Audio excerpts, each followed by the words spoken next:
أعوذ بالله من الشيطان الرجيم بسم الله الرحمن الرحيم من نفس واحدة وخلق منها زوجها وبث منهما رجالا كثيرا ونساء واتقوا الله الذي تساءلون به والأرحام إن الله كان عليكم رقيبا يا أيها الذين آمنوا اتقوا الله وقولوا قولا سديدا يصلح لكم أعمالكم ويغفر لكم ذنوبكم ومن يطع الله ورسوله فقد فاز فوزا عظيما أما بعد فإن خير الحديث كتاب الله وخير الهدي هدي محمد صلى الله عليه وسلم وشر الأمور محدثاتها وكل محدثة بدعة وكل بدعة ضلالة وكل ضلالة في النار. شرح السنہ امام بربہاری رحمہ اللہ کی عظیم الشان کتاب ہے، اور اس کتاب کے مسائل کو بعد میں آنے والوں نے نمبرز دے دیے ہیں، اور ہم گزشتہ روز سے شروع کر چکے ہیں مسئلہ نمبر 46 اس مسئلے میں امام بربہاری فرماتے ہیں وَكُلَّمَا سَمِعْتَ مِنَ الْآثَارِ شَيْئًا مِمَّا لَمْ يَبْلُغْهُ عَقْلُكَ نحو قول رسول اللہ صلی اللہ علیہ وسلم قلوب العباد بین اصبعین من اصابع الرحمن، کہ نبی صلی اللہ علیہ وسلم کی احادیث میں سے جو بھی آپ نے ایسی چیز سنی جس تک آپ کی عقل کی پہنچ نہیں ہے، آپ کی عقل کی رسائی نہیں ہے، جیسا کہ نبی کریم صلی اللہ علیہ وسلم کا فرمان ہے کہ قلوب العباد بین اصبعین من اصابع الرحمن، کہ بندوں کے دل رحمان کی انگلیوں میں سے 2 انگلیوں کے درمیان ہیں. وقول ان اللہ ینظر الی سماء الدنیا، اللہ رب العزت آسمانی دنیا پہ اترتے ہیں. وینزل یوم عرفہ، اور اللہ تعالیٰ عرفات کے دن بھی نزول فرماتے ہیں. وینزل یوم القیامہ، اور اللہ تعالیٰ قیامت کے دن بھی نزول فرمائیں گے. وَإِنَّ جَهَنَّمَ لَا يَزَالُ يَطْرَحُ فِيهَا حَتَّى يَضَعُ عَلَيْهَا قَدَمًا، اور بے شک اللہ تعالیٰ جہنم میں لوگوں کو مسلسل ڈالتے رہیں گے، پھینکتے رہیں گے، یہاں تک کہ اللہ تعالیٰ اس پہ اپنا پاؤں رکھیں گے. وقول اللہ تعالیٰ للعبد، اور اللہ تعالیٰ کا بندے سے یہ کہنا کہ ان مشیت الیہ، اگر تم میری طرف چل کر آؤ گے تو ہر ولت الیکا، میں تمہاری جانب دوڑ کر آؤں گا. وقولہ، اور نبی صلی اللہ علیہ وسلم کا یہ کہنا کہ خلق اللہ آدم علی صورتی، اللہ تعالیٰ نے آدم علیہ السلام کو اپنی صورت پہ پیدا کیا ہے. وقول رسول اللہ صلی اللہ علیہ وسلم، اور نبی صلی اللہ علیہ وسلم کا یہ کہنا کہ رأیت ربی، میں نے اپنے رب کو دیکھا فی احسن صورت، بہترین صورت میں. واشباہ ہذہ الاحادیث، اور ان احادیث سے ملتی جلتی احادیث جب آپ یہ سنیں فعلیک بالتسلیم، تو آپ پہ واجب ہے کہ آپ ان کو مان لیں. والتصدیق، اور ان کو سچ جانیں، درست جانیں. والتفویض، اور ان کی کیفیت کو اللہ کے سپرد کر دیں، یعنی کہ معنی مان لیں، ان صفات کا معنی مان لیں، لیکن کیفیت کیا ہے، تفصیلات کس کے سپرد کر دیں، اللہ تعالیٰ کے. والرضا، اور ان پہ رضامندی کا اظہار کریں. ولا تفسر شیئا من هذه بهواک، اور ان میں سے کسی بھی چیز کی وضاحت آپ اپنی خواہش کے مطابق نہ کریں. فإن الایمان بهذا واجب، کیونکہ ان چیزوں پہ ایمان لانا واجب ہے. فمن فسر شیئا من هذا بهواه، جو ان چیزوں میں سے کسی بھی چیز کی وضاحت اپنی خواہش کے مطابق کرے گا یا کسی ایک کو بھی رد کرے گا تو وہ جہمی ہے، یعنی کہ اہل سنت میں سے نہیں ہے. تو یہ ہے مسئلہ نمبر 46. اس میں امام بربہاری نے چند ایسی احادیث کا تذکرہ کیا ہے جن کو گمراہ فرقے قبول نہیں کرتے. تو ان احادیث کو جو مان لے گا اس کا مطلب ہے کہ وہ صحیح معنوں میں قرآن و سنت کو مانتا ہے، وہ صحیح معنوں میں اللہ رب العزت کے فرامین کو اور نبی علیہ الصلوۃ والسلام کے فرامین کو قبول کرتا ہے.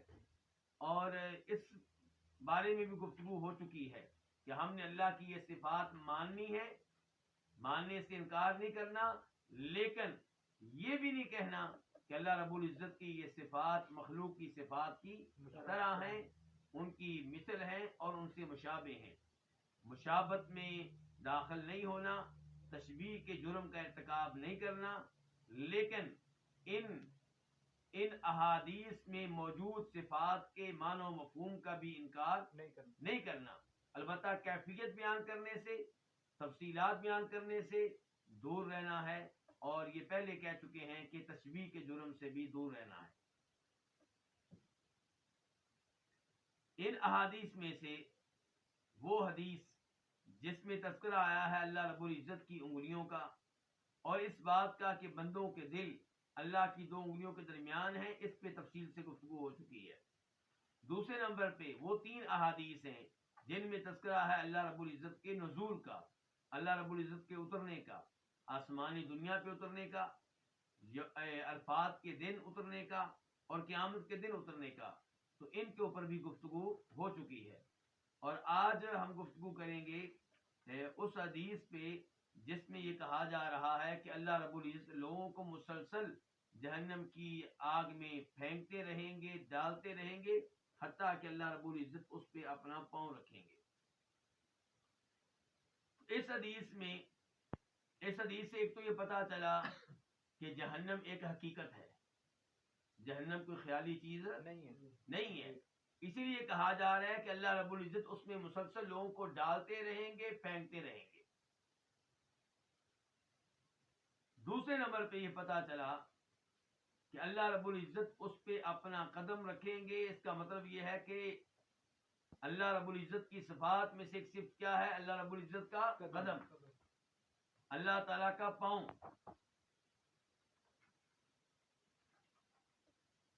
جن لوگوں نے اللہ کے لیے انگلیاں مان لی ہیں حدیث کی وجہ سے، اللہ تعالیٰ کی آنکھوں کو بھی مانا ہے قرآن کی وجہ سے اور حدیث کی وجہ سے، اللہ تعالیٰ کے چہرے کو بھی مانا ہے قرآن کی وجہ سے اور حدیث کی وجہ سے، ایسے لوگوں کے لیے اللہ رب العزت کے لیے پاؤں ماننا کچھ مشکل نہیں ہے.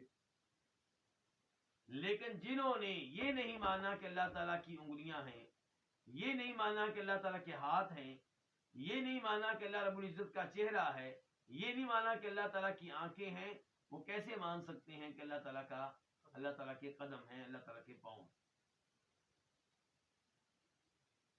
لیکن ہمارا یہ عقیدہ ہے، کیونکہ ہم نے یہ طے کر لیا ہے کہ اللہ رب العزت کی صفات کا انکار اگر ہم کریں گے تو اپنی عقل کے مطابق کریں گے، اور ہماری عقل کی پہنچ وہاں تک نہیں ہے، ہماری عقل کی پہنچ وہاں تک نہیں ہے. اس لیے نجات اسی میں ہے، سلامتی اسی میں ہے کہ آنکھیں بند کر کے وہ صفات مان لیں جو قرآن و حدیث میں وارد ہوئی ہیں.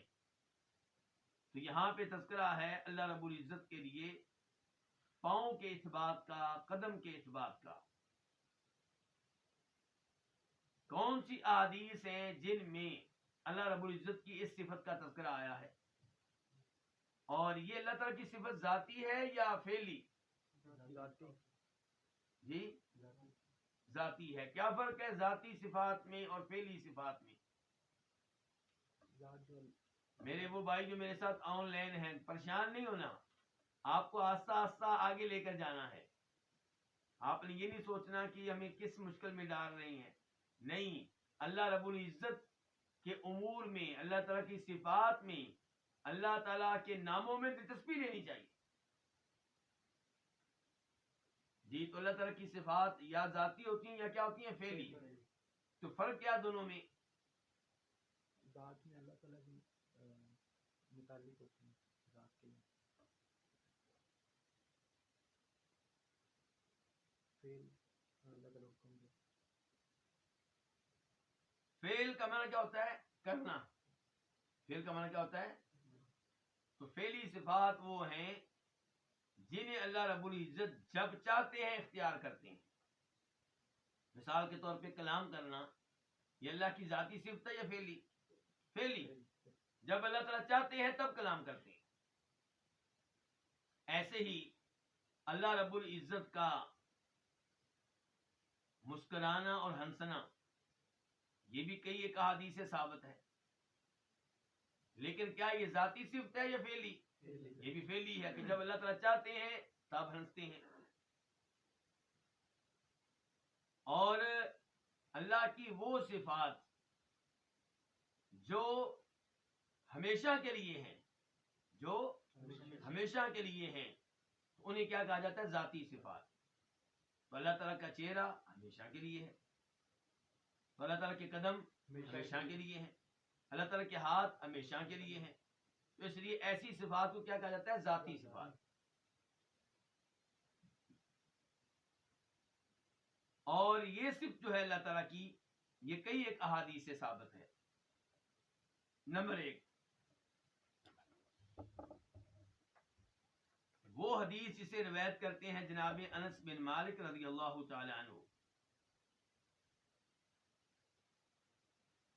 کہتے ہیں کہ فرمایا نبی کریم صلی اللہ علیہ وسلم نے لا تزال جہنم تقول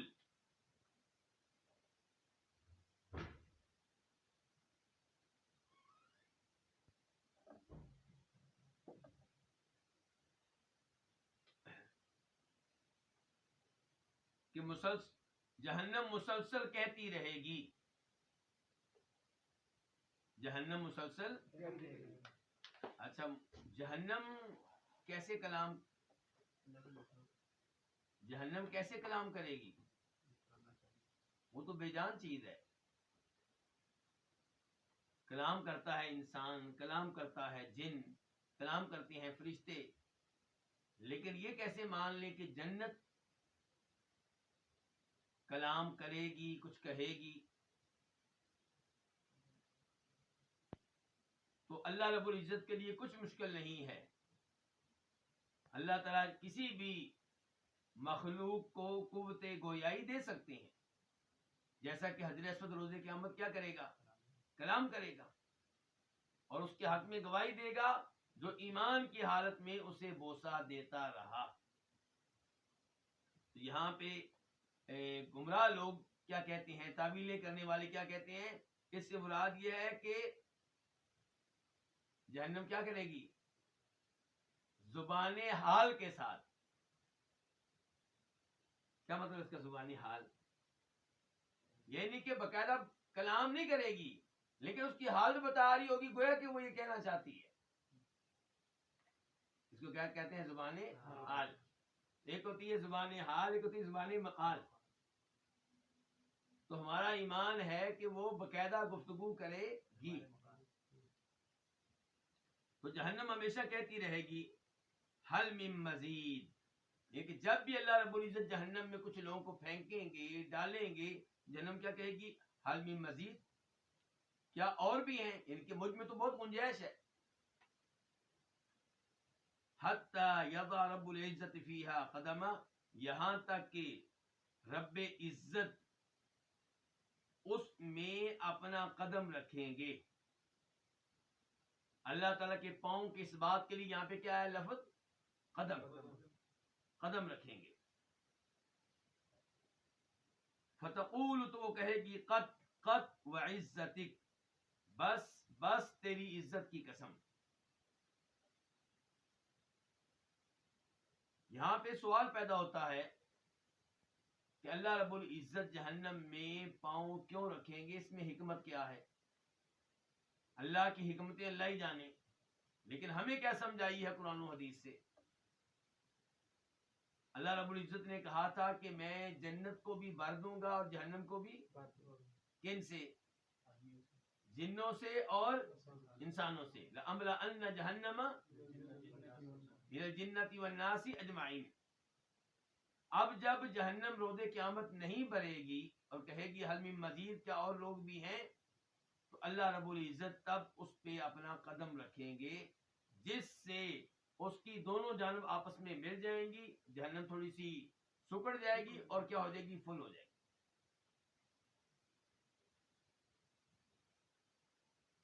وَيُزْوَى بَعْضُهَا إِلَى بَعْضٍ، اور اس کے ایک حصے کو دوسرے حصے کے ساتھ یعنی کہ جمع قریب کر دیا جائے گا، سکیڑ دیا جائے گا. اس حدیث کو روایت کرنے والے کون کون ہیں؟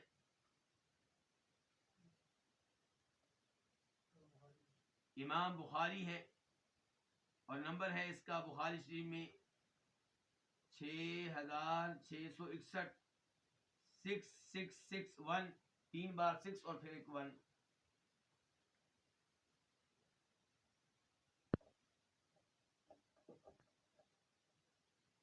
اس حدیث کو لانے والے کون ہیں؟ امام مسلم. نمبر ہے 2848، 2848، اور اس حدیث کو روایت کرنے والے ہیں امام احمد اپنی مسند میں. نمبر ہے 13457، 13457.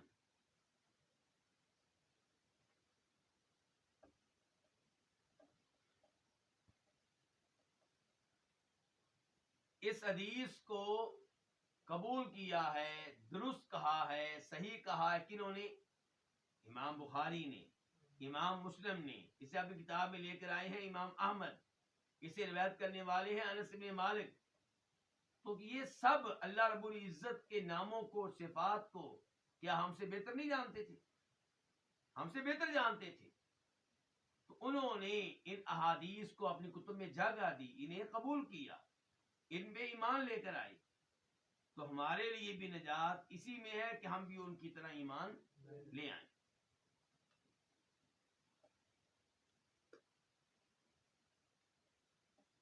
دوسرے نمبر پہ وہ حدیث ہے جسے روایت کرتے ہیں جناب ابو ہریرہ رضی اللہ تعالی عنہ.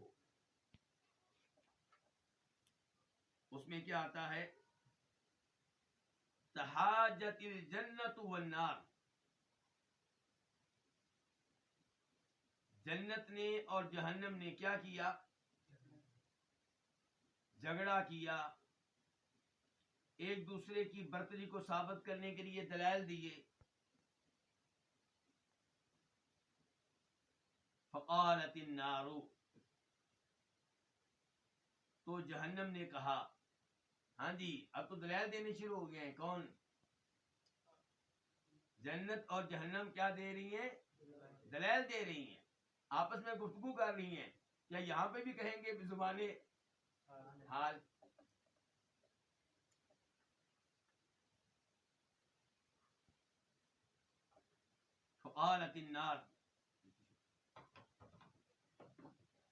فقالت النار، تو جہنم جو ہے اس نے کہا اوثرت بالمتکبرین والمتجبرین، مجھے ترجیح دی گئی ہے کن لوگوں کے ساتھ؟ متکبر قسم کے لوگوں کے ساتھ اور ظالم اور جابر قسم کے لوگوں کے ساتھ. یعنی کہ میرے اندر اللہ نے کن کو ڈالا ہے؟ متکبر قسم کے لوگوں کو اور ظالم اور جابر قسم کے لوگوں کو، یعنی کہ جن کی بڑی حیثیت تھی، جن کا بڑا مقام تھا. اس لحاظ سے مجھے ترجیح حاصل ہے.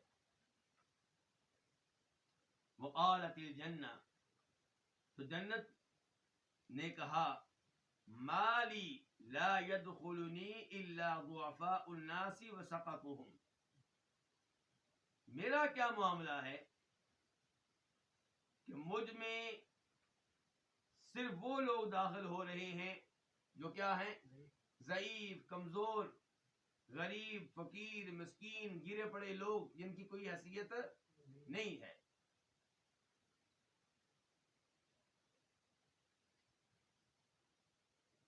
ان دو حدیثوں سے یہ بھی پتہ چلا میرے لیے اور آپ کا یہ پیغام ہے کیا کہ ہم نے کیا بن کر رہنا ہے؟ دوسروں کو حقیر جاننا، متکبر بن کر رہنا. کیا اس میں سلامتی ہے، اس میں کامیابی ہے؟ یا آپ تواضع اختیار کریں، عاجزی اختیار کریں، مسلمان بھائیوں کے ساتھ وہ رویہ اختیار کریں جس میں ان کے لیے محبت ہو، جس سے پتہ چلے کہ آپ ان کو انسان سمجھتے ہیں. قال اللہ تبارک و تعالی للجنہ، تو اللہ رب العزت نے کہا جنت سے. تو جنت کوئی حقیقی چیز ہے نا جس سے اللہ تعالیٰ گفتگو کر رہے ہیں. اور اللہ تعالیٰ نے کہا، اس سے کیا پتہ چلا کہ اللہ تعالیٰ کی صفات میں ایک صفت کیا کلام کرنا، اور اللہ جب چاہتے ہیں تب کلام کرتے ہیں. اس لحاظ سے کون سی صفت ہوئی؟ پھیلی ہوئی.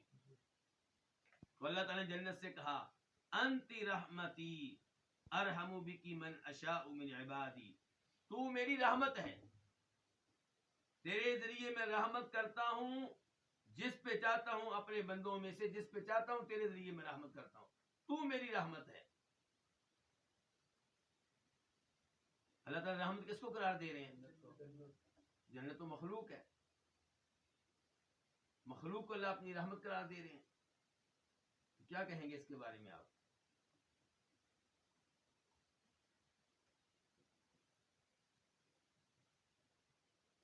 وہ رحمت جس کی نسبت اللہ کی طرف کی جاتی ہے دو طرح کی ہے، ایک اللہ کی صفت رحمت اور ایک اللہ کی مخلوق رحمت. جنت جو ہے یہ اللہ کی صفت رحمت نہیں ہے، یہ کیا ہے؟ اللہ کی مخلوق رحمت ہے. نبی علیہ السلام بھی رحمت تھے نا، اللہ کی صفت رحمت ہے کہ مخلوق رحمت ہے؟ مخلوق رحمت ہے. تو اس لیے یہاں پہ مراد کیا؟ انتی رحمتی، مخلوق رحمت،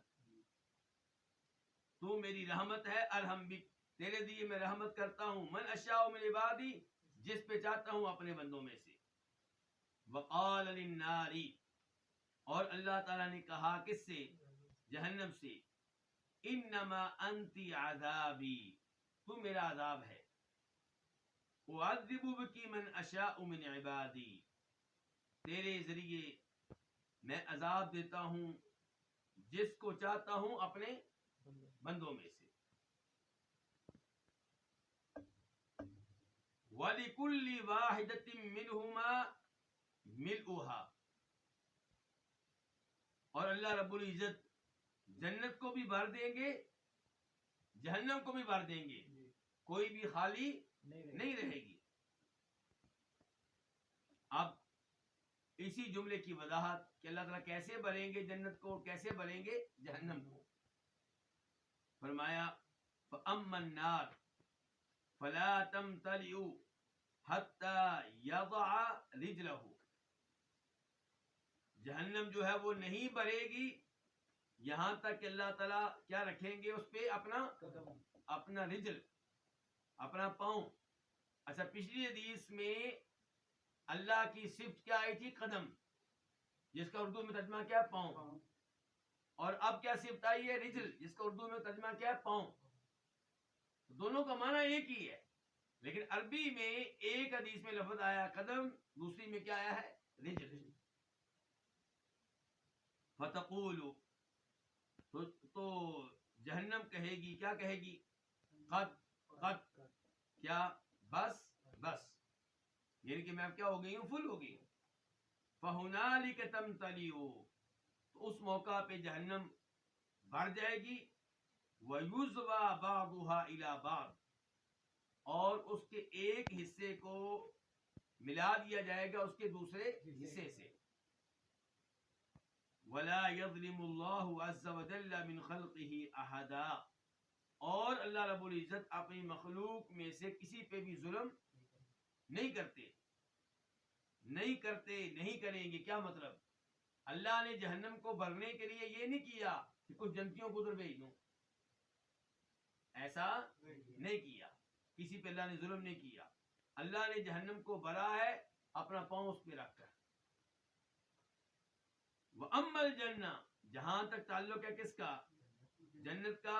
فَإِنَّ اللَّهَ عَزَّ وَجَلَّ يُنشِئُ لَهَا خَلْقًا، تو اللہ رب العزت جنت کے لیے پیدا کریں گے ایک مخلوق کو.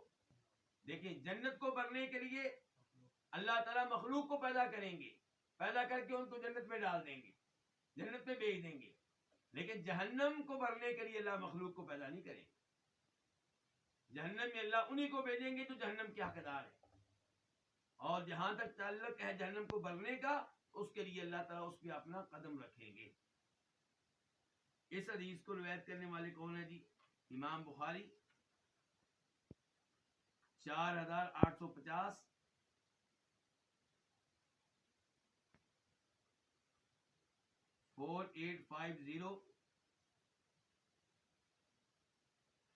مسلم 2846، 2846،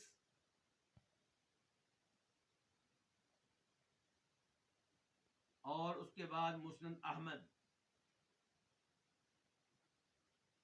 10588، 10588. آپ دیکھیں اس حدیث کو بھی یہ تینوں امام لے کر آئے ہیں. اس کا مطلب ہے امام احمد کی عقل اس حدیث کو قبول کرتی ہے، امام بخاری کی عقل اس حدیث کو اور اس میں موجود صفت کو کیا کرتی ہے؟ قبول کرتی ہے. اور امام مسلم کی بھی یہی صورتحال ہے. اس کے بعد اب آتے ہیں صحابہ کرام کی طرف، سلف صالحین کی طرف، کہ کیا انہوں نے ان احادیث کی تعویل کی، کیا انہوں نے اس صفت کی تعویل کی، یا اس صفت کو جو اس کا معنی ہے اس کے مطابق مان لیا. کیونکہ قدم کا معنی ہوتا ہے پاؤں، رجل کا معنی بھی کیا ہوتا ہے؟ پاؤں. اور اس میں کوئی شک و شبہ نہیں ہے کہ جب ہم اللہ تعالیٰ کے لیے صفت کو ثابت کرتے ہیں تو ہم یہ کہنا چاہتے ہیں کہ اللہ کی یہ صفت ہے، لیکن اس میں کوئی عیب نہیں ہے، کوئی کمزوری نہیں ہے. انسان کے پاؤں میں کئی ایک عیب ہیں، کئی ایک کمزوریاں ہیں. اللہ تعالیٰ کے پاؤں میں کوئی کمزوری نہیں ہے. اللہ کے قدم ایسے ہیں جیسے اللہ کے شان نشان ہیں. تفصیلات کیا ہیں جی، کیفیت کیا ہم نہیں جانتے. کیا بندوں کی طرح ہے تشبیہ دیں گے؟ بالکل نہیں، جرم ہے تشبیہ دینا. کوئی اور وضاحت اپنی طرف سے دیں گے؟ بالکل نہیں دیں گے، جرم ہے. لیکن ایک وضاحت کریں گے کہ اللہ کے کتنے پاؤں ہیں؟ 2. کتنے پاؤں ہیں؟ 2. یہ ہمیں کہاں سے معلوم ہوا؟ آئیے، یہ ہیں عبداللہ ابن عباس. کون ہے عبداللہ ابن عباس رضی اللہ تعالی عنہما؟ وہ کہتے ہیں الکرسی موضع القدمین، کرسی 2 پاؤں رکھنے کی جگہ ہے. یہ عبداللہ ابن عباس کس کے بارے میں کہہ رہے ہیں؟ وہ وضاحت کر رہے ہیں آیت الکرسی کی. آیت الکرسی میں کیا آیا ہے؟ وسع کرسیہ السماوات والارض، کہ اللہ تعالیٰ کی کرسی آسمانوں سے وسیع، اللہ کی کرسی زمینوں سے وسیع. اب یہ کرسی کیا ہے؟ کئی لوگوں نے تو اس کو بھی خیالی چیز بنانے کی کوشش کی ہے. کئی لوگوں نے کہہ دیا کرسی اور عرش ایک چیز ہے، اور ان سے مراد کیا؟ اللہ کی سلطنت، اللہ کی بادشاہت، اللہ کی حکومت. اس وقت میں مخاطب ہوں اردو دان طبقے سے، تو آپ وہ تفاسیر دیکھیں جن میں وضاحت یہ کی گئی ہے کہ کرسی اور عرش وغیرہ سے مراد کیا؟ سلطنت، حکومت، بادشاہت. تو اللہ کے لیے ایسی تفاسیر سے دور رہیں. جن تفاسیر میں یہ زہر دیا جا رہا ہے کہ اللہ کی صفات کا انکار کیا جا رہا ہے، ان تفاسیر سے آپ کیا کریں؟ دور رہیں. آپ کہتے ہیں نہیں جی یہ تفسیر لکھنے والے بڑے اسکالر ہیں، بڑے ادیب ہیں، اردو ان کی بڑی اچھی ہے، ان کی بات سمجھ میں آتی ہے، انہوں نے تفسیر کو آسان کر دیا ہے. یہ سب باتیں ہو سکتا ہے میں مان لوں، لیکن جب اصل چیز جو ہے وہ درست نہیں ہے تو یہاں سے ہم نے سودا نہیں خریدنا. آپ کہتے ہیں اس دکان کا مالک بڑا اخلاق والا ہے، چائے بھی پلاتا ہے، بٹھاتا ہے، اے سی بھی ہے، سب کچھ ہے، لیکن وہ چیز جو ہم خریدنے گئے ہیں وہ کیا ہے؟ جعلی ہے، وہ اصلی ہمیں نہیں مل رہی، تو ہمیں ایسی دکان کا کوئی فائدہ نہیں ہے. اردو میں کئی ایسی تفاسیر ہیں، بلکہ اکثر ایسی ہیں، اور یہ جو اردو دان طبقے کے علماء کرام ہیں جن سے ہمارا واسطہ پڑا ہے، افسوس کے ساتھ یہ سب وہ ہیں جو عام طور پہ اللہ کی صفات کا انکار کرنے والے، ان سے بھاگنے والے. تو اس لیے دھیان سے وہ تفاسیر پڑھیں جنہیں یعنی کہ جو آپ کے گھر میں ہیں یا جنہیں آپ نے خریدا ہوا ہے یا جن کے بارے میں آپ کو ترغیب دی جاتی ہے. تو یہاں پہ عبداللہ بن عباس کیا کہہ رہے ہیں کہ کرسی سے مراد کیا ہے؟ موضع القدمین، 2 پاؤں رکھنے کی جگہ. تو انہوں نے 1 پاؤں نہیں کہا، کیا کہا ہے؟ 2 پاؤں رکھنے کی جگہ. اس کے بعد کہتے ہیں عبداللہ بن عباس اسی روایت میں والعرش لا يقدر احد قدرہ، کہ جہاں تک تعلق ہے عرش کا تو اس کا کوئی اندازہ بھی نہیں لگا سکتا.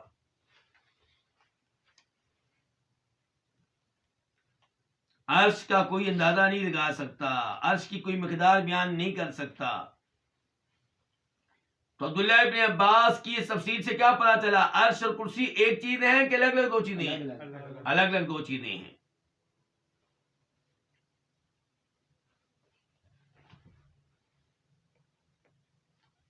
عبداللہ ابن عباس نے ہمیں یہ پیغام دے دیا، ایک تو یہ کہ اللہ کے پاؤں ماننے ہیں اور ان کو حقیقی معنوں میں ماننا ہے. پاؤں سے مراد پاؤں ہیں، قدم سے مراد قدم ہی ہے، کوئی اور چیز نہیں ہے. دوسرے نمبر پہ یہ بتا دیا کہ کرسی بھی ایک حقیقی چیز ہے، اور یہ بتا دیا کہ کرسی جو ہے جو اتنی وسیع ہے، آسمانوں سے زیادہ وسیع، زمین سے زیادہ وسیع، یہ اللہ رب العزت کے پاؤں رکھنے کی جگہ ہے. اور دیگر آثار سے معلوم ہوتا ہے کہ یہ کرسی جو اتنی وسیع ہے کہ آسمانوں سے بڑی، زمین سے بڑی، عرش کے سامنے اس کی کیا حیثیت ہے جی؟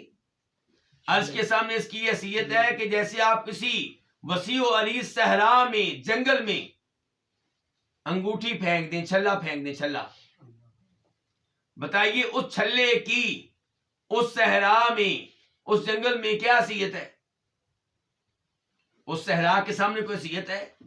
ایسی کرسی کی عرش کے سامنے کوئی حیثیت نہیں ہے. عرش کے لحاظ سے اتنی چھوٹی یہ مخلوق ہے. عبداللہ ابن عباس کا یہ قول جو ہے یہ مرفوع حدیث کے حکم میں ہے. کس کے حکم میں ہے؟ جب صحابہ کرام غیبی چیز کے بارے میں کچھ بتائیں، چاہے وہ یہ نہ کہیں کہ اللہ کے رسول نے کہا ہے، ہم وہاں پہ کہیں گے کہ یہ اللہ کے رسول کی طرف سے ہے صلی اللہ علیہ وسلم. کیونکہ ایسی غیبی باتیں صحابی اپنی طرف سے بیان نہیں کر سکتے. البتہ اگر کوئی ایسا صحابی ہو جو پہلے کیا تھا؟ یہودی تھا، پہلے عیسائی تھا، یہودی کی کتاب کا عالم تھا، وہ ایسی بات کرے تو وہاں پہ غور کرنا پڑتا ہے کہ کہیں اس صحابی نے یہ بات پرانی کتاب سے نہ لی ہو، تورات سے نہ لی ہو، انجیل سے نہ لی ہو.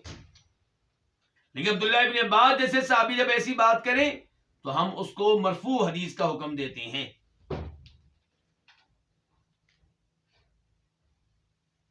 یہ روایت کہاں پہ آئی ہے؟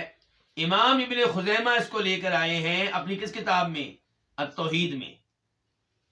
اپنی کون سی کتاب میں؟ التوحید میں، کتاب التوحید میں.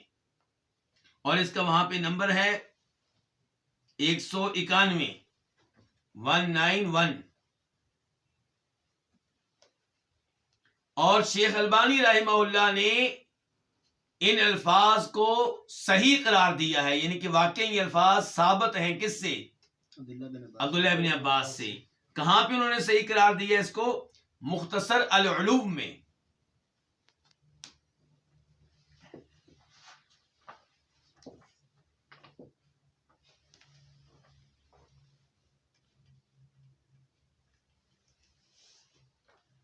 اس کے بعد اب ہم آتے ہیں اماموں کی طرف.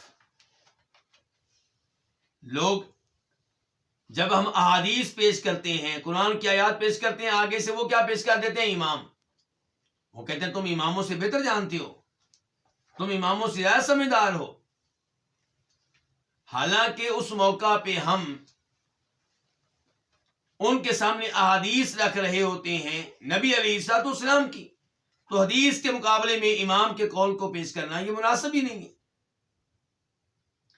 لیکن ایک بات یاد رکھیے گا، جہاں پہ بھی ہم کوئی حدیث پیش کرتے ہیں، قرآن کی آیت پیش کرتے ہیں، لوگ اس کے مقابلے میں کسی امام کا قول پیش کرتے ہیں، تو اس کا مطلب یہ نہیں ہوتا کہ ہمارے پاس امام نہیں ہوتا.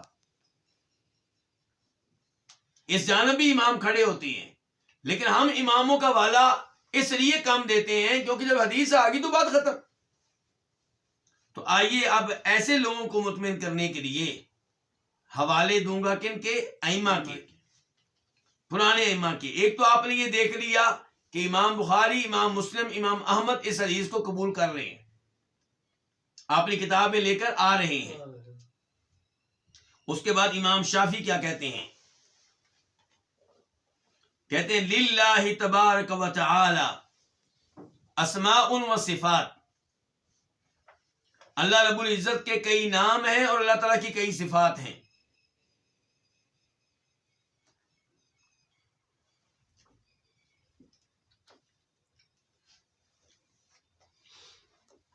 جاء بہا کتاب، ان کا تذکرہ کس نے کیا؟ اللہ کی کتاب نے. وَأَخْبَرَ بِهَا نَبِيُّهُ أُمَّتَهُ، اور ان ناموں اور صفات کے بارے میں بتایا ہے اللہ کے نبی نے اپنی امت کو صلی اللہ علیہ وسلم.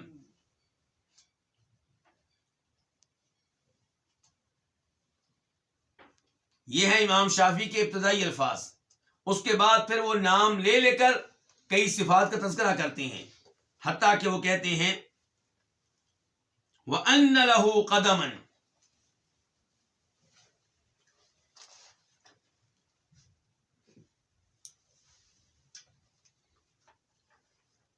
بقول النبی صلی اللہ علیہ وسلم، اللہ رب العزت کے قدم ہیں، اور یہ بات ثابت ہے نبی علیہ الصلوۃ والسلام کی حدیث سے. پھر انہوں نے یہ الفاظ ذکر کیے حتی یضع الرب فیہا قدمہ، یہاں تک کہ اللہ تعالی جہنم میں رکھیں گے کیا؟ اپنا پاؤں، اپنا قدم.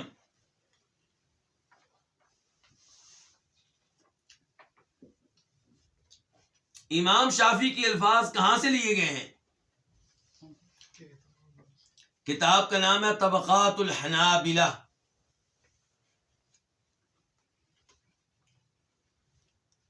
اس کے رائٹر ہیں ابن ابی یعلا. مؤلف کون ہے؟ ابن ابی یعلا.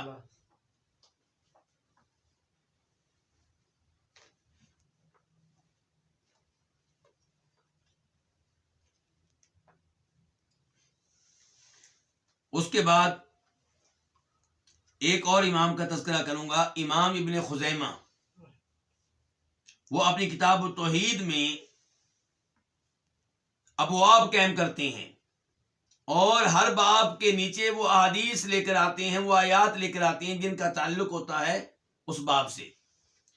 تو ایک جگہ وہ باب قائم کرتے ہیں باب ذکر اثبات الرجل للہ عز وجل.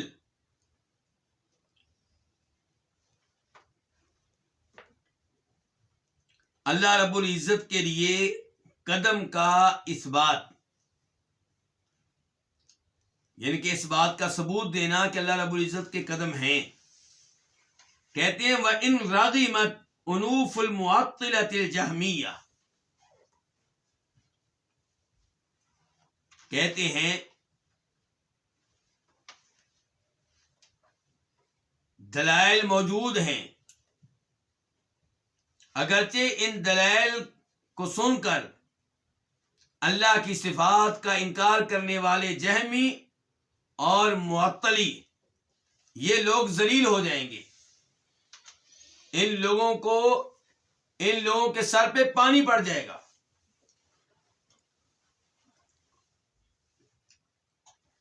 کیوں؟ کیونکہ یہ اللہ کی صفات کے منکر ہیں. الذین یکفرون بصفات خالقنا عز وجل التي اثبتها الله لنفسه في محكم تنزيله وعلى لسان نبيه المصطفى صلی اللہ علیہ وسلم. کہ یہ لوگ انکار کرتے ہیں ہمارے خالق کی ان صفات کا جن کا تذکرہ اللہ نے کیا ہے اپنی کتاب میں، اور جن کا تذکرہ کیا اللہ تعالیٰ نے اپنے نبی کی زبان پہ صلی اللہ علیہ وسلم.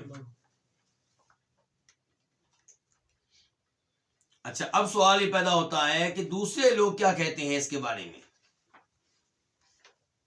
جو اللہ تعالیٰ کے لیے قدم نہیں مانتے، وہ ان کا موقف کیا ہے؟ ان کا موقف یہی ہے کہ کیا کی جائے؟ تعویل کی جائے، اس کا کوئی متبادل معنی لے لیا جائے۔ جیسے جب ہاتھ کی باری آتی ہے، ہم کہتے ہیں اللہ تعالیٰ کے ہاتھ ہیں، اور ان کا تذکرہ کئی آیات میں آیا ہے، کئی احادیث میں آیا ہے، تو وہ کہتے ہیں کہ لفظ کیا ہے عربی کا؟ ہم کہتے ہیں ید، یدین۔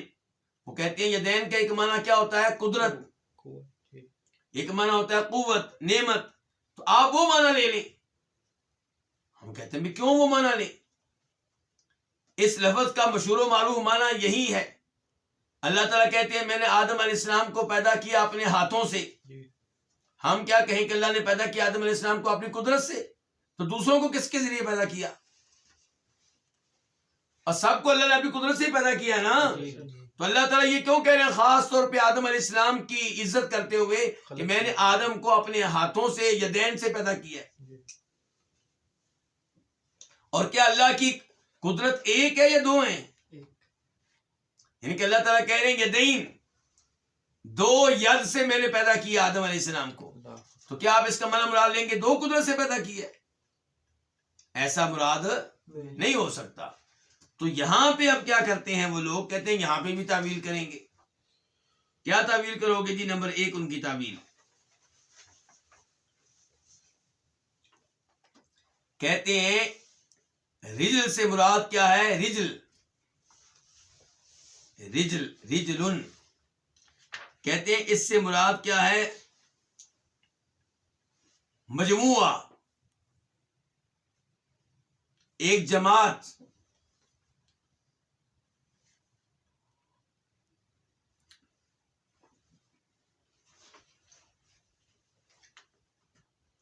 کیا مطلب جی؟ جب یہ معنی آپ مراد لیں گے تو حدیث کا مطلب کیا ہوگا پھر؟ کہتے ہیں اس کا مطلب یہ ہوگا کہ اللہ رب العزت جہنم میں لوگوں کے ایک مجموعے کو ڈالیں گے، لوگوں کی ایک جماعت کو ڈالیں گے، تو پھر وہ بھر جائے گی، پھر وہ کہے گی بس بس۔ تو رجل ان کا معنی کیا ہوا؟ ایک جماعت، لوگوں کی ایک جماعت۔ تو آپ کے پاس کیا جواب ہے جی اس کا؟ پھر ہم کہتے ہیں 2 منٹ کے لیے ہم مان لیتے ہیں کہ رجل کا معنی ہوتا ہے لوگوں کی ایک جماعت، لیکن اس حدیث کا کیا کرو گے جس میں آیا ہے کہ قدم؟ کیونکہ ایک حدیث میں آیا کہ اللہ تعالیٰ جہنم پہ کیا رکھیں گے؟ اپنا قدم، اور ایک میں آیا جہنم میں رکھیں گے اپنا رجل۔ اردو میں دونوں کا معنی ایک ہی ہوتا ہے، پاؤں۔ تو آپ میں نے رجل ان کا معنی ایک اور دے دیا ہمیں کہ اس کا ایک اور معنی بھی ہوتا ہے اس لفظ کا، اور وہ کیا ہوتا ہے جی؟ جماعت، ایک جماعت، ایک مجموعہ، ایک گروپ۔ تو ہم کہتے ہیں کہ چلیں 2 منٹ کے لیے تمہاری اس تعبیر کو ہم قبول کر لیتے ہیں۔ تو دوسری حدیث کا کیا کرو گے جس میں قدم کا لفظ آیا؟ کہاں کہاں تعویلیں کرو گے؟ کہاں کہاں سے بھاگو گے؟ دوسرے نمبر پہ ہمیں یہ بتاؤ کہ یہ معنی رجل ان کا کیا؟ ایک جماعت، کیا یہ ثابت ہے؟ عربی زبان میں یہ معنی موجود بھی ہے اس لفظ کا؟ کہتے ہیں بالکل موجود ہے۔ کہاں پہ آیا؟ کہتے ہیں حدیث میں آیا یہ بھی۔ کون سی حدیث؟ بخاری شریف کی۔ وہ کیا حدیث ہے؟ نوٹ کریں جی۔ اس حدیث کو روایت کرنے والے ہیں جناب ابو ہریرہ رضی اللہ تعالی عنہ۔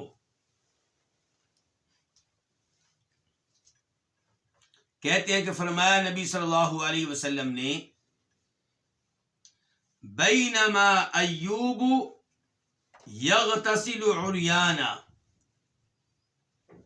جبکہ ایوب علیہ السلام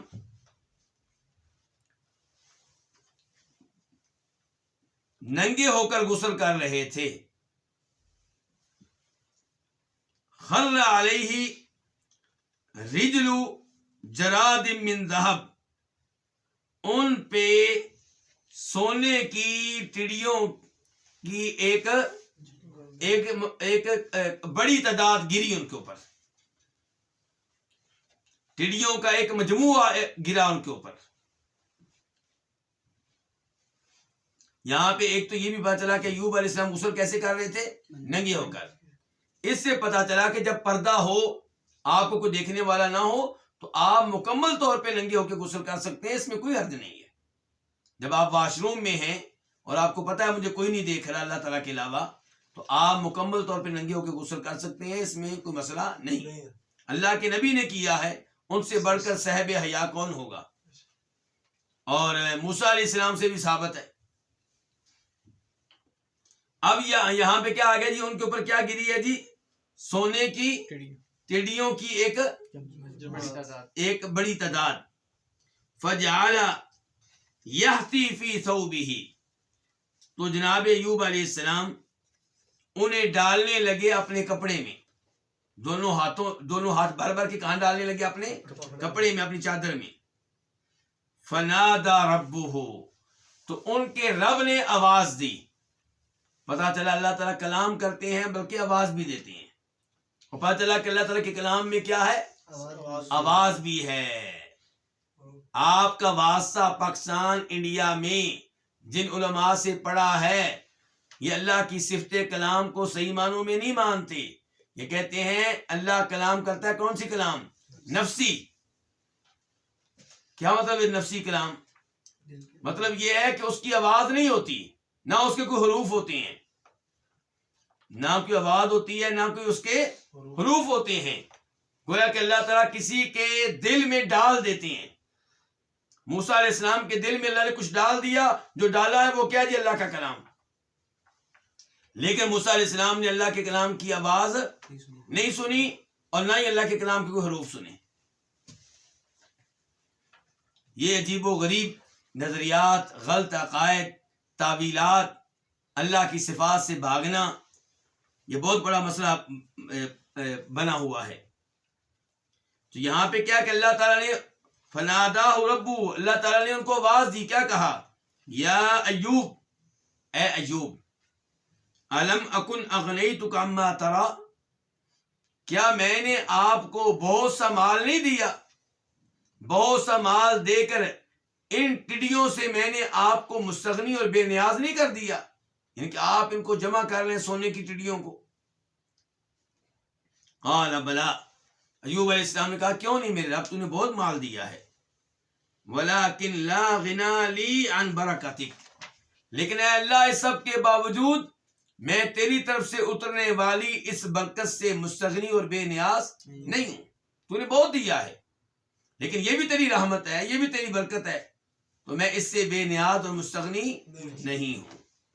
یہ ہے بخاری کی حدیث، اس کا نمبر ہے 3391، 3391۔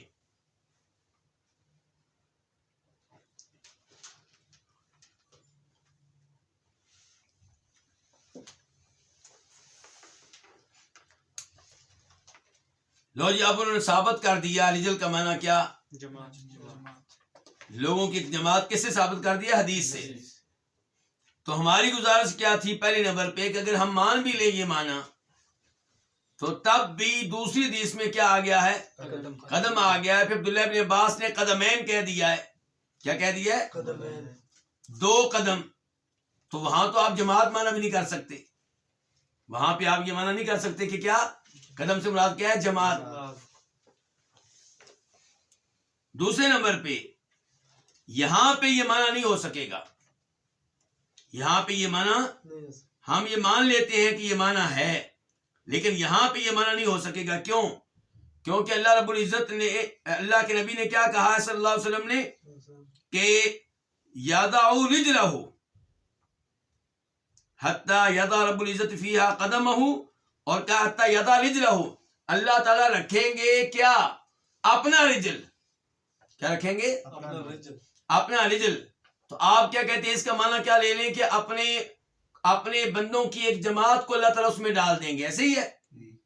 اگر آپ کی تعویل مان لی جائے تو پھر معنی کیا بنے گا کہ اللہ تعالیٰ جہنم میں ڈالیں گے اپنے بندوں کی ایک جماعت کو، اور اللہ کو کیا کہہ رہے ہیں؟ میرے بندے۔ اللہ کے رسول کیا کہہ رہے ہیں؟ اللہ کے بندے۔ اللہ اپنی طرف جب نسبت کرتا ہے چند لوگوں کی تو وہ اللہ نسبت کرتا ہے عزت دینے کے لیے، سعادت بخشنے کے لیے، شرف بخشنے کے لیے۔ جیسے ہم کیا کہتے ہیں بیت اللہ، اللہ کا گھر، تو ساری مسجدیں اللہ کا گھر ہیں، اور یہ جو ہمارے اپنے گھر ہیں یہ بھی ان کا مالک کون ہے؟ اللہ ہی ہے۔ لیکن بیت اللہ کے بارے میں ہم کہتے ہیں اللہ کا گھر، اپنے گھر کے بارے میں نہیں کہتے۔ کیوں؟ اس گھر کو عزت بخشنے کے لیے کہ اللہ نے اس کو اپنی طرف منسوب کر لیا ہے، اس کی اضافت اپنی طرف کر دی ہے، تاکہ پتہ چلے کہ عام گھر نہیں ہے، خاص گھر ہے بھائی، جس کو اللہ کہہ رہے ہیں میرا گھر۔ تو ایسے ہی جب یہاں پہ کہا جا رہا ہے کہ اللہ تعالیٰ اس میں ڈال دیں گے اپنے رجل کو، تو رجل کا معنی ہے کہ اللہ تعالیٰ کا پاؤں۔ لیکن جب آپ کہیں گے اس سے مراد ہے کہ اللہ کے کچھ بندے، تو بندے کون ہیں؟ یہ جہنمی، جہنمی ہے نا، تو جہنمیوں کو اللہ تعالیٰ کیا کہیں گے کہ میرے رجل، میرے بندے۔ تو یہ اضافت بتا رہی ہے کہ یہ جو تفسیر آپ لوگ کر رہے ہیں، تعویل کر رہے ہیں، یہ بالکل غلط ہے۔ تو ہر لحاظ سے ان کی یہ تعبیر غلط ثابت ہوئی۔ ایک تو اس لحاظ سے کہ دوسری حدیث میں کیا آیا؟ قدم کا لفظ صاف صاف آیا ہے۔ دوسرے نمبر پہ عبداللہ بن عباس کی حدیث میں کیا آیا؟ روایت میں کیا آیا؟ قدمین، 2 قدم۔ تیسرے نمبر پہ اللہ تعالیٰ رجل کی نسبت اپنی طرف کر رہے ہیں، اللہ کے نبی رجل کی نسبت اللہ کی طرف کر رہے ہیں کہ اللہ کا رجل، تو اس سے مراد جہنمی لوگ نہیں ہو سکتے۔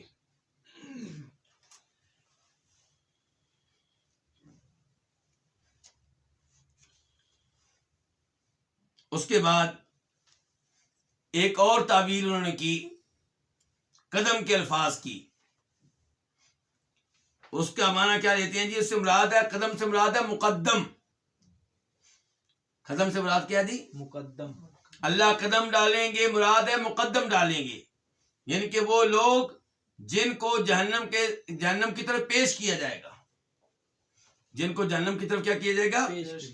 اسی سے ہوتا ہے تقدیم۔ تو یہ معنی وہ لے کر آئے۔ تو ہم کہتے ہیں کہ یہ تعویل بھی غلط ہے، یہ بھی درست نہیں ہے۔ ایک تو اس لیے کہ عبداللہ بن عباس نے کیا کہا ہے کہ 2 قدم، جی قدمین، اللہ تعالیٰ کے 2 قدم ہیں، تو وہاں پہ آپ کیا کریں گے؟ اس حدیث میں تو آپ کو ماننا پڑے گا کہ اللہ کے 2 قدم ہیں، تو کہاں سے آپ بھاگیں گے؟ دوسرے نمبر پہ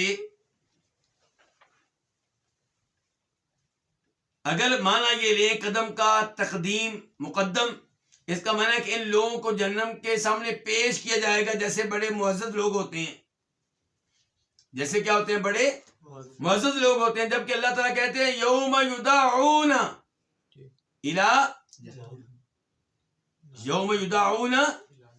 الی نار جہنم دعا، کہ ان لوگوں کو جہنم کی آگ میں دھکیلا جائے گا، پیش نہیں کیا جائے گا، فرشتے دھکے دے کے اندر پھینکیں گے اور کہیں گے ہادی النار التی کنتم بہا تکذبون، یہ ہے وہ آگ جس کی تم تکذیب کیا کرتے تھے۔ تم اس آگ کو حقیقت نہیں سمجھتے تھے، تم کہتے تھے بس یہ ایسی باتیں ہی ہیں، کوئی جہنم شنم نہیں ہے۔ تو فرشتے کہیں گے افسحر ھذا ام انتم لا تبصرون، اب بتاؤ کہ یہ جو تمہیں جہنم نظر آ رہی ہے، جس میں تمہیں دھکیلا جا رہا ہے، یہ جادو ہے یا حقیقت ہے؟ تو وہ آگ کیا ہوگی؟ پھر کیا ہوگی؟ حقیقت ہوگی۔ تو ان سورہ طور کی آیات سے پتا چلا کہ ان کو جہنم کے سامنے پیش نہیں کیا جائے گا، بلکہ کیا کیا جائے گا؟ دھکیلا جائے گا۔ تو اس لحاظ سے بھی یہ تعبیر غلط قرار پاتی ہے۔ تو خلاصہ کلام یہ ہے کہ اللہ رب العزت کی صفات میں سے ایک صفت کیا ہے؟ قدم۔ اور ہم اللہ تعالیٰ کی یہ صفات مانتے ہیں قدم، جیسے ہم یہ مانتے ہیں کہ اللہ تعالیٰ کی کیا ہے؟ انگلیاں ہیں، جیسے ہم یہ مانتے ہیں کہ اللہ تعالیٰ کی مٹھی ہے، جیسے ہم مانتے ہیں کہ اللہ تعالیٰ کے ہاتھ ہیں، جیسے ہم مانتے ہیں اللہ تعالیٰ کا چہرہ ہے، جیسے ہم مانتے ہیں کہ اللہ تعالیٰ کی آنکھیں ہیں، ایسے ہی ہم یہ مانتے ہیں کہ اللہ تعالیٰ کے پاؤں بھی ہیں، قدم بھی ہیں۔ اچھا، یہ لوگ جب ان کے سامنے یہ صفات رکھی جاتی ہیں تو یہ ایک اور حملہ بھی کرتے ہیں۔ ان کے حملے دیکھیں آپ، کیا حملہ کریں گے؟ کہیں گے تم تو مجسمی ہو۔ کیا ہو؟ مجسمی، تم مجسمہ ہو، جی یعنی کہ تم اللہ تعالیٰ کے لیے ایسی چیزیں مان رہے ہو جن کو مان لیں تو یہ ماننا پڑے گا کہ اللہ کا جسم ہے، جی اور یہ مان لینا کہ اللہ کا جسم ہے یہ تو بہت بڑا جرم ہے۔ جی ہم ان سے کہتے ہیں کہ ہم نے کبھی نہیں کہا کہ اللہ تعالیٰ کا جسم ہے، ہم اللہ کی ذات کے بارے میں مکمل طور پہ احتیاط کے قائل ہیں، اللہ تعالیٰ کی ذات کے بارے میں مکمل طور پہ احتیاط کے قائل ہیں۔ اتنی بات کریں گے جتنی قرآن میں آئی ہے، اتنی بات کریں گے جتنی اللہ کے نبی صلی اللہ علیہ وسلم نے بتائی ہے۔ اس سے نتیجہ یہ نکالنا کہ جب آنکھ بھی مان لی، ہاتھ بھی مان لیا، پاؤں بھی مان لیے، چہرہ بھی مان لیا، تو پھر تو ماننا پڑے گا کہ اللہ کا جسم ہے۔ ہم کہتے ہیں نہیں، یہ جرت ہم میں نہیں ہے، یہ جسارت ہم میں نہیں ہے۔ اور جو میرے بھائی درس سن رہے ہیں میں ان سے بھی کہوں گا کہ آپ میں سے کئی ایسے ہوں گے جو پہلی بار ایسی گفتگو سن رہے ہوں گے، تو شیطان آپ کے ذہنوں میں اللہ کے بارے میں عجیب و غریب باتیں ڈالنے کی کوشش کرے گا، فوراً اعوذ باللہ من الشیطان الرجیم پڑھیں اور اپنی توجہ کہیں اور لے جائیں، شیطان کے بہکاوے میں نہ آئیں، لیکن اللہ کے لیے ان چیزوں کو مانیں۔ آپ کہیں گے ان کا تصور کیا کریں؟ تصور کرنا ہی نہیں ہے۔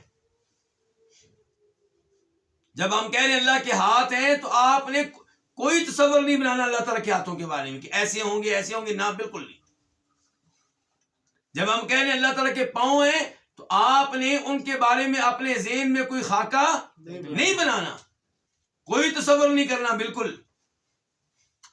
یہی صورتحال اللہ تعالیٰ کے چہرے کی ہے، یہی صورتحال اللہ تعالیٰ کی آنکھوں کی ہے۔ تو کہنے کا مطلب یہ ہے کہ وہ حملہ کیا کرتے ہیں؟ تم لوگ کون ہو؟ مجسمہ میں سے ہو۔ اور ابن تیمیہ رحمہ اللہ کو بدنام کرنے کی بہت کوشش کی گئی، یہی کہہ کے کہ یہ آدمی کون ہے؟ مجسمی ہے، کافر ہے، اسے بچ جاؤ۔ جبکہ ابن تیمیہ رحمہ اللہ نے اللہ تعالیٰ کی صفات کے معاملے میں بہت احتیاط کی ہے، اور ان لوگوں کا بھی مقابلہ کیا ہے جو اللہ تعالیٰ کی صفات کو نہیں مانتے، انکار کرتے ہیں، اور ان کا بھی مقابلہ کیا ہے جو اللہ کی صفات مانتے ہوئے حد سے آگے نکل گئے اور اللہ کی صفات کو مخلوق کی صفات کے مشابہ قرار دیتے ہیں۔ جہاں تک تعلق ہے جسم کا، تو ابن تیمیہ رحمہ اللہ کہتے ہیں کہ ہم اللہ تعالیٰ کے لیے ہاتھ ثابت کریں تو ہم کہتے ہو جناب ہاتھ مان لیے تو جسم ماننا پڑے گا۔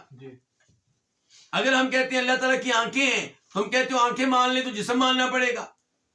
اگر ہم کہتے ہیں اللہ تعالیٰ کے پاؤں ہیں تم کہتے ہو پاؤں مان لی تو جسم ماننا پڑے گا۔ ہر بات پہ کہتے ہو جسم ماننا پڑے گا، تو بقول تمہارے، بقول ہم نہیں کہتے، بقول تمہارے ان صفات کو مان لیں تو جسم ماننا پڑے گا۔ تو اگر یہی نکلتا ہے نتیجہ تو مان لو پھر، بجائے اس کے کہ تم جسم سے بھاگتے ہوئے ان تمام چیزوں کا انکار کر دو، اس کی بجائے ان تمام چیزوں کو مانو، اور اس کا نتیجہ بقول تمہارے اگر جسم نکلتا ہے تو مان لو۔ ہم نہیں یہ کہتے، ہم اس معاملے میں خاموش ہیں، نہ جسم مانتے ہیں نہ جسم کا انکار کرتے ہیں، نہ جسم مانتے ہیں نہ جسم کا انکار کرتے ہیں۔ بس خلاصہ کلام یہ ہے کہ ان صفات کو مانو۔